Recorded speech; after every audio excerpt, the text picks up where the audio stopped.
فاتحہ۔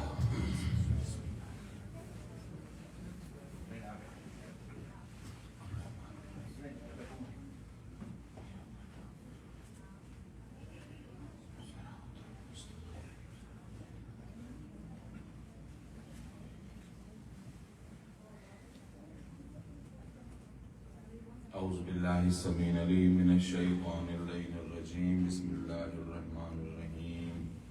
حسبنا اللہ نعم الوکیل، نعم المولا ونعم النصیر، ثم الصلاة والسلام علی سید الانبیاء والمرسلین، خاتم النبیین ورحمة للعالمین، الملقب بطہ ویاسین، شفیع المذنبین، ابی القاسم محمد وأهل بيته الطيبين الطاهرين المعصومين المظلومين المنتجبين الهداة المهديين، ولعنة الله على أعدائهم ومنكر فضائلهم أجمعين من يومنا هذا إلى قيام يوم الدين، أما بعد، فقد قال الله سبحانه تعالى وتبارك في كتابه المبين وقوله الحق، بسم الله الرحمن الرحيم، ليس البر أن تولوا وجوهكم قبل المشرق والمغرب ولكن البر من آمن بالله واليوم الآخر والملائكة والكتاب والنبيين وآتى المال على حبه ذوي القربى واليتامى والمساكين وابن السبيل والسائلين وفي الرقاب، صلوات پڑھیں محمد علیہ وسلم۔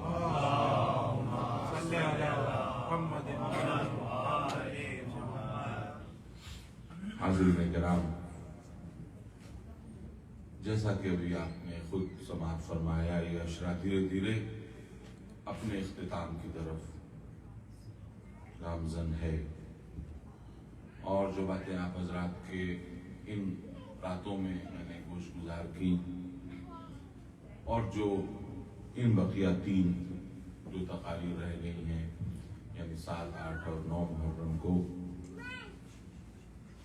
ان میں جو کچھ میں بیان کروں گا ان سب کا نچوڑ یہ ہے کہ ہم جو کچھ کریں، جو کچھ انجام دیں، وہ جسم اور روح کے ساتھ انجام، عبادتوں کو بھی جسم اور روح کے ساتھ انجام دیں، عزاداری کو بھی جسم اور روح کے ساتھ انجام دیں، اور یہ سمجھ لیں کہ ہر رسم ایک روح کے لیے رکھی گئی ہے۔ اگر روح جدا ہو جائے تو پھر اس رسم کی کوئی اہمیت نہیں رہ جاتی۔ بالکل ایسا ہی ہے کہ جیسے جب شیشی سے عطر ختم ہو جاتا ہے تو شیشی کو ہٹا دیا جاتا ہے، اس لیے کہ شیشی کی اہمیت تھی مگر اسی وقت تک جب تک کہ اس کے اندر عطر موجود تھا۔ تو میرے دوستو، ابھی میں واپس اپنے موضوع پہ چلا جاؤں گا، لیکن میں چاہتا ہوں کہ وقتاً فوقتاً بات آتی رہے کہ کربلا کا پیغام کیا ہے۔ کربلا کا پیغام ہے اصل میں ملوکیت اور شہنشاہیت کو نو کہنا، لا کہنا، منع کرنا۔ آپ سوچئے یزید اس وقت تک آدھی سے زیادہ نون ورلڈ کا مالک تھا۔ آپ کو معلوم ہے نا کہ یزید کی حکومت کتنی تھی؟ کتنی تھی؟ تھوڑا سا میں بتا دوں، پورا جزیرہ نما عرب، مصر، شام، اس کے آگے پورا افریقہ، یہ سب یزید کی حکومت میں شامل تھا۔ عراق اور جتنے آپ ممالک، ایران پورا، فارس، اور کر رہے ہیں جو آج کل بڑے بڑے ملک ہیں، وہ ملک یزید کی حکومت کے صوبے تھے، ہے نا؟ اتنی بڑی حکومت تھی یزید کی۔ اور یہ جو بڑے بڑے ملک آپ کے سامنے نظر آ رہے ہیں، یہ جہاں ہم بیٹھے ہوئے ہیں، کینیڈا اور امریکہ، یہ اس وقت تک دنیا کے نقشے پہ تھے ہی نہیں، کوئی جانتا ہی نہیں تھا ان کے بارے میں۔ تو جو نون ورلڈ تھی اس سے زیادہ کی حکومت کس کی تھی؟ یزید کی. اور امام حسین کے پاس کیا تھا؟ کچھ نہیں تھا، صرف ایک انکار کی طاقت انکار، کہ تم کتنے ہی بڑے ہو جاؤ ہم تمہیں ماننے پر تیار نہیں. کیونکہ یہ تمہارا یہ جو مطالبہ ہے یہ نیا نہیں ہے، یہ وہی نمرودیت اور فرعونیت کا مطالبہ ہے جس نے آج اسلام کی چادر اوڑھ لی ہے. لیکن مطالبہ وہی ہے کہ ہم کو خدا مانو، یا خدا نہیں تو کم سے کم ذل الہی مانو. اور حسین کی طاقت کیا ہے؟ انکار کی طاقت، لا کی طاقت. پوری یزیدیت اس لا کے سامنے غرق ہو گئی. حسین کا لا کل بھی زندہ تھا، آج بھی زندہ. امام حسین نے، میرے دوستو ایک اور بات بتا دوں، نوجوانوں کو بتا رہا ہوں، اس کے بعد آگے تقریر آگے بڑھے گی، کہ امام حسین نے صرف اسلامی اصولوں کے لیے جان نہیں دی ہے بلکہ انسانی اصولوں کے لیے جان دی. مثلاً عزت نفس، مثلاً آزادی. اب یہ بتائیے کہ آزادی کیا کسی مذہب کی جاگیر ہے؟ بلکہ ہر انسان فطرتاً آزادی طلب ہے. عزت نفس، سیلف ریسپیکٹ جس کو آپ کہتے ہیں. امام حسین علیہ السلام یہ قبول کرنے پر تیار نہیں تھے کہ حسین جیسا یزید جیسے کی غلامی ہو. تو یہ جو اتنی بڑی کربلا منعقد ہوئی ہے، یہ صرف اسلامی اصولوں کے لیے نہیں ہوئی ہے بلکہ انسانی اصول ہے. پوری دنیا کو احسان مند ہونا چاہیے کہ جب یزید انسانیت کو پامال کر رہا تھا تو انسانیت کو بہتر بنانے کے لیے، انسانیت کو ڈیفینڈ کرنے کے لیے کوئی طاقت اٹھی تو اس کا نام حسین ابن علی. اور یہی وجہ ہے کہ یاد رکھیے، وہ بات اب میں کہنے والا ہوں کہ جو عالم اسلامی کے منہ پر تماچا ہے، حسین کے ماننے والے دنیا کے ہر مذہب میں پائے جاتے ہیں، لیکن یزید کے سپورٹر صرف اسلام میں پائے جاتے ہیں اور کہیں نہیں پائے جاتے. اور سمجھ کر رہے ہیں نا؟ امام حسین کے ماننے والے دنیا کے ہر مذہب میں پائے جاتے ہیں. مذہب کی قید نہیں ہے، لا مذہب بھی حسین کو مانتے ہیں. کمیونسٹ مانتے ہیں کہ نہیں؟ امام حسین کو ایک عظیم انقلابی قوت اور طاقت مانتے ہیں کہ نہیں مانتے؟ کمیونسٹ خدا کو نہیں مانتے مگر حسین کو مانتے ہیں. ٹھیک ہے نا؟ اور آپ یہ دیکھیے کہ کتنی بڑی ذلت ہے عالم اسلام کے لیے کہ یزید کے سپورٹر کہیں نہ کہیں خود اسلام کے دائرے کے اندر سر اٹھاتے رہتے ہیں، جو یہ بتاتے ہیں کہ امام حسین صرف کل مظلوم نہیں تھے، آج بھی مظلوم ہیں. کل امام حسین کو نو کے خنجر سے ذبح کیا گیا تھا، اور آج کے جو مورخین ہیں وہ نو کے قلم سے امام حسین کو ذبح کر دیا.